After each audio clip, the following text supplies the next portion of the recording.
Do not touch my car." The words cut through the afternoon noise like a blade. People turned, conversations slowed. A hawker froze mid-step. Somewhere nearby, a car horn blared and died quickly, as if embarrassed to interrupt. "Do not touch my car," she yelled again, louder this time, her voice sharp with outrage and certainty. The man she was yelling at did not jump. He did not step back. He did not even raise his hands. He simply stood there beside the black sedan, his posture relaxed, his gaze calm, as if the words were not meant for him at all. She took that as defiance. "I said, do not touch my car," she snapped, marching toward him, heels clicking angrily against the pavement. "Who do you think you are standing there like that?" He looked at her, then down at his hands, then back up. "I am not touching it," he said quietly. That only made her angrier. "Do not play stupid with me," she said, pointing at his chest. "I saw you hovering around it. People like you always pretend." The phrase, "people like you," rolled easily off her tongue, polished by years of use. A small crowd had begun to gather, office workers on break, a security guard from across the street, two women pretending to check their phones while listening closely. Judgment loved an audience. The man remained still. "Madam," he said evenly, "you are mistaken." She laughed, a sharp, humorless sound. "Mistaken," she repeated. "Look at you, standing next to my car like you belong there. Do you even know how much this costs?" She gestured at the car as if it were a trophy, a symbol, proof. "You probably make in a year what this costs to service." She continued loud enough for the crowd to hear. A few people shifted uncomfortably. No one intervened. The man glanced briefly at the gathering faces, then returned his attention to her.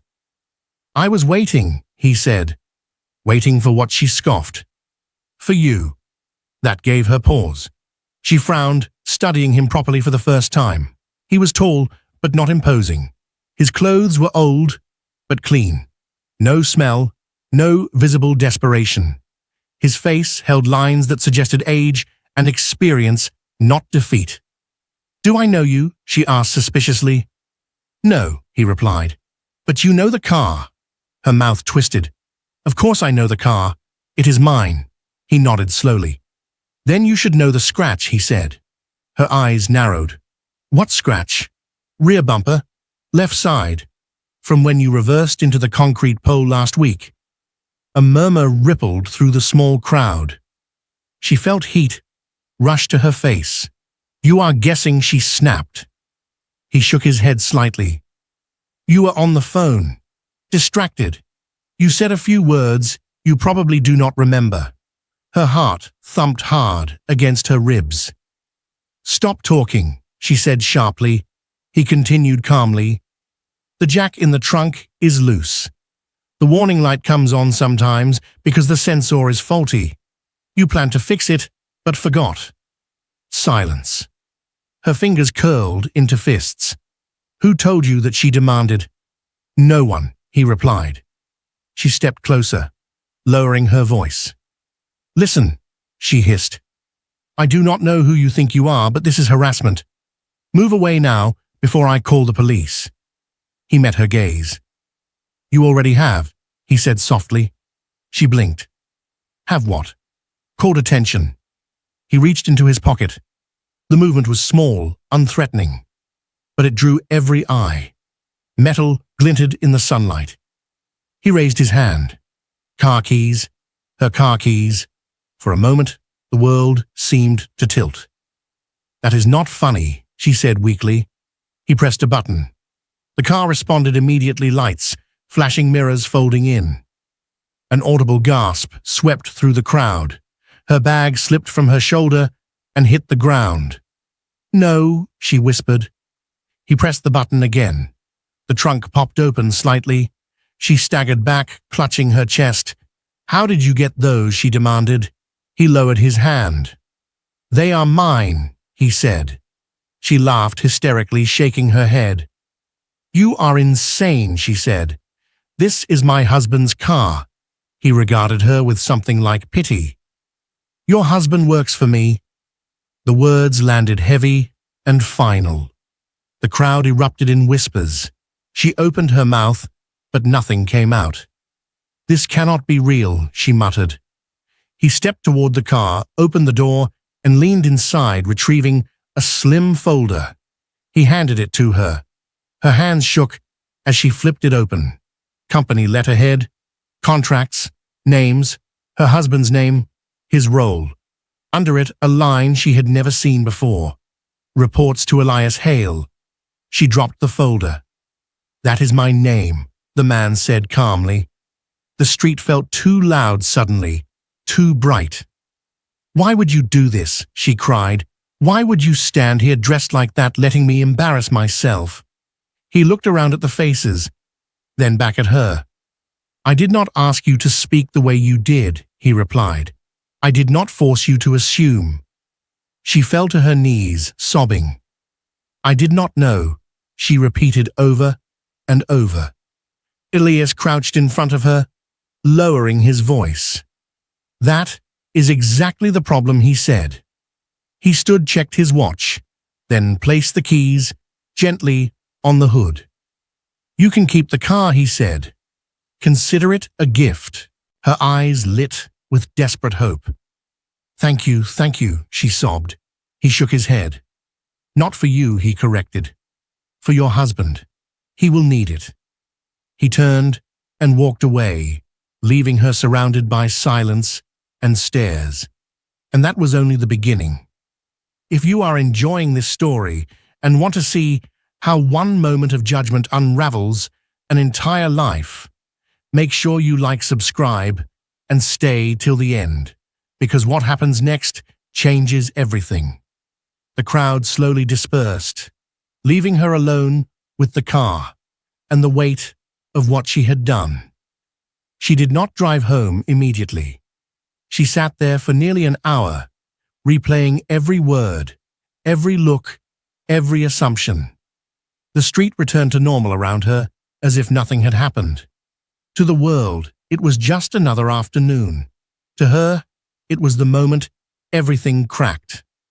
When she finally drove home, her hands trembled on the wheel. Her husband Daniel was late that night, later than usual.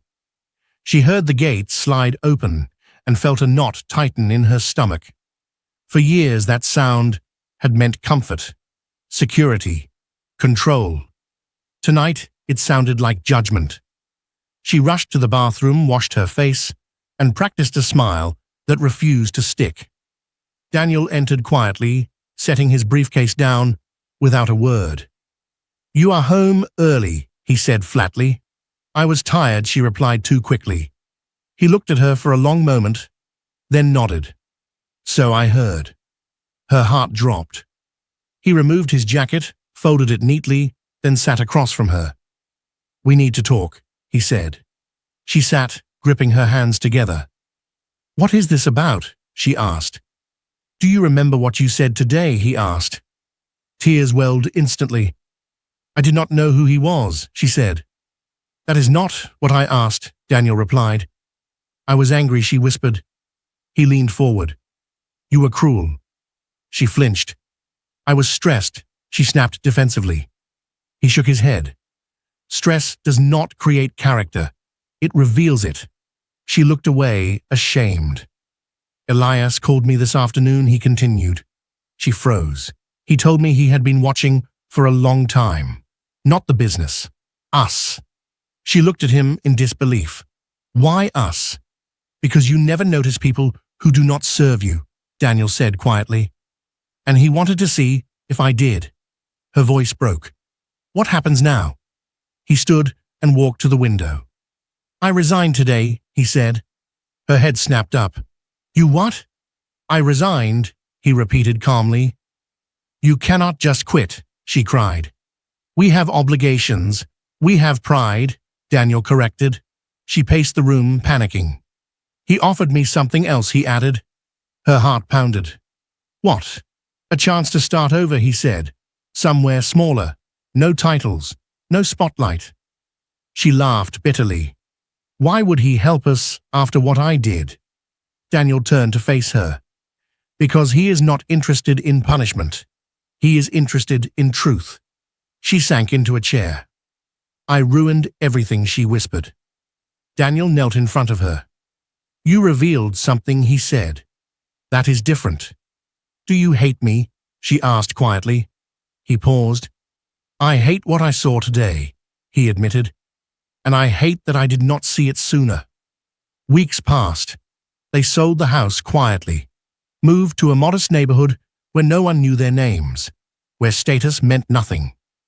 Daniel took a lower position at a smaller firm. Same skill, less ego. She had no assistants, no drivers, no buffer. At first, she resented it. Then one day, at a grocery store, she watched a woman struggle with heavy bags, and without thinking, she stepped forward to help. The woman smiled, thanked her, and moved on. Something shifted. Months later, she saw Elias again, across the street, watching. He nodded once and walked away. Years passed. She never forgot that day, because sometimes the keys people hold are not to cars, but to who we become next. Time did not heal her quickly. It reshaped her slowly, quietly, in ways she did not notice until much later. The new neighborhood had no gates, no guards who greeted her by name, no neighbors who pretended not to stare while measuring her worth by the car she drove or the clothes she wore. People here nodded briefly and minded their business. Children played barefoot on cracked pavement. Vendors shouted without apology. Life moved without ceremony. The first weeks were the hardest. She woke up every morning disoriented. The silence felt different. Not the soft luxury silence of soundproof walls and thick curtains, but a living silence broken by barking dogs, early buses, and voices drifting through open windows. She hated it at first. It reminded her that she was no longer insulated from the world. Daniel left early every day. He dressed simply now. No tailored suits, no driver waiting outside. He took public transport sometimes. Other days, he walked. She watched him from the window once, as he adjusted his worn jacket before leaving. He looked lighter, somehow, less tense. It frightened her. She felt like the weight had shifted entirely onto her. At home, she wandered from room to room, unsure of her place. The house was smaller, functional, no excess, no mirrors placed deliberately to flatter, just walls, floors, and furniture that existed to be used. She tried calling old friends. Most did not answer. Those who did spoke politely but distantly. Invitations dried up. Rumors traveled faster than explanations. She realized how conditional many of those relationships had been, built on proximity to power, not affection. She stopped calling. One afternoon, she sat alone at the kitchen table, staring at her phone when it buzzed. An unknown number. She hesitated, then answered. "Hello." Her voice sounded smaller than she remembered. "It is Elias Hale," the voice said. Her stomach clenched. "Yes," she replied quickly. "I hope I am not disturbing you," he said calmly. "No," she said. "Not at all." There was a brief pause. "I wanted to check in," he continued. "Not to reopen anything, just to see how you are settling." She swallowed. "We moved," she said unnecessarily. "Daniel changed jobs." "I know," he replied. Another pause. "How are you?" she asked, suddenly surprising herself. He chuckled softly. "I'm fine," he said. "Busy as always." She gathered courage. "Why did you call?" she asked. "Because growth is uncomfortable," he said, "and people often mistake discomfort for injustice." She closed her eyes. "I deserved what happened," she said quietly. He did not answer immediately. "Deserve is a complicated word," he said. I did not want to destroy your life. I wanted to interrupt it.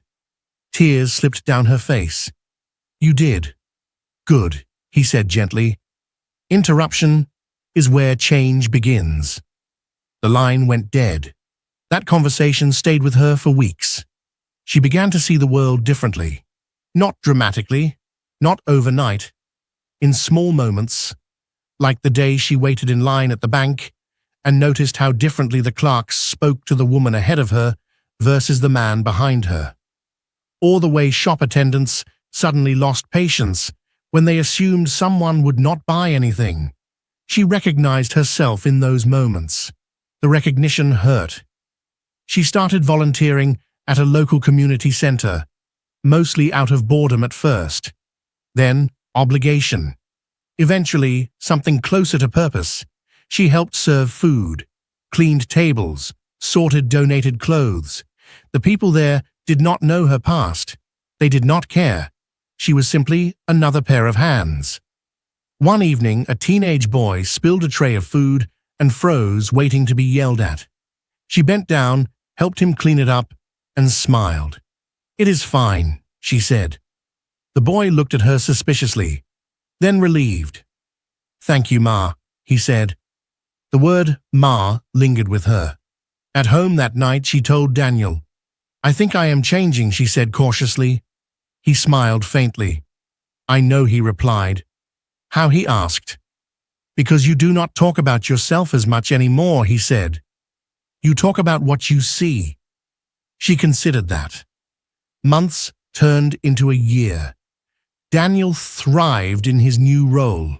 He came home tired but fulfilled. They talked more now, argued less.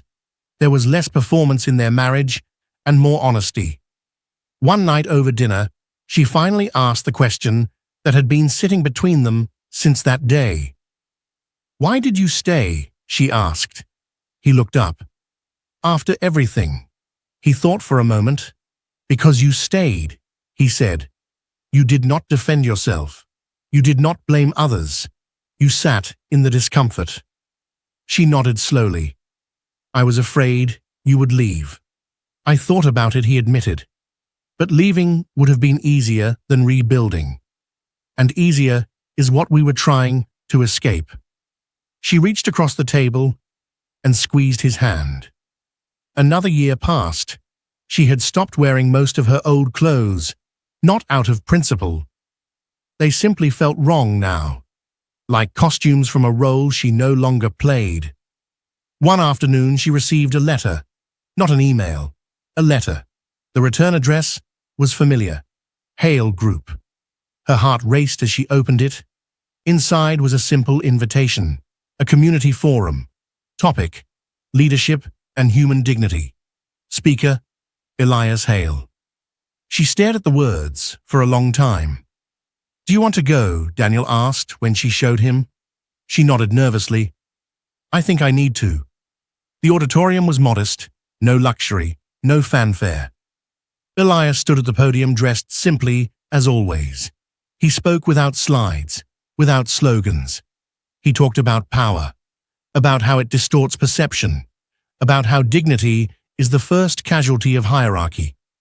People listened rapt. Then he told a story, not naming names, not pointing fingers. He spoke of a woman who once believed worth could be measured by proximity to possessions, and a man who stood quietly and held up a mirror. Her heart pounded as she realized everyone else heard a lesson. Only she heard a confession. After the talk, she waited until the crowd thinned. She approached him slowly. He turned and smiled as if he had been expecting her. Thank you for coming, he said. Thank you for inviting me, she replied. They stood in silence for a moment. I am sorry, she said finally. Not for what happened to me, for who I was. He nodded. That apology matters, he said. Not to me. To you. She exhaled. I try to remember that day, she said. Every time I feel myself judging someone. Good, he replied. Memory is a powerful teacher. Before she left, he said one last thing. The man you yelled at that day. She stiffened. Yes, that man was you, he continued. Not because of money, but because of fear. She looked at him confused. Fear of losing status, fear of being ordinary, fear of being seen without armor. She nodded slowly. I was afraid. Most people are, he said. Few are honest enough to admit it. Life settled into something steady after that. Not glamorous, not dramatic, real. Years later, she found herself back on the same street where it all began. The buildings looked smaller now, less intimidating. She stood near the spot where she had once screamed at a stranger, convinced of her superiority. A young woman was arguing loudly with a street cleaner nearby. Move away, she was saying. You are blocking the entrance. The cleaner stood silently, holding his broom. Her chest tightened. She stepped forward without thinking. Excuse me, she said gently. He is just doing his job. The woman snapped back angrily. Mind your business. She held her ground. This is my business, she replied calmly. Respect costs nothing. The woman scoffed, but walked away. The cleaner looked at her surprised. Thank you, he said. She smiled. No thank you, she replied. For what? For reminding me, she said. That night, she told Daniel. I finally understand what Elias meant, she said. About interruption. Daniel nodded. Some people never get interrupted, he said. They live their whole lives asleep. She looked out the window at the city lights. I am glad I woke up. Years later, when people asked her about success, she never mentioned houses or cars or titles. She spoke about awareness, about how power reveals itself in small moments, in words chosen thoughtlessly, in assumptions made silently. She told them that dignity is not something you give others. It is something you recognize, and that sometimes the most valuable keys you will ever see are not the ones that start engines, but the ones that unlock humility. If this story made you pause, if it made you question how you treat people you think cannot affect your life, then do not keep it to yourself.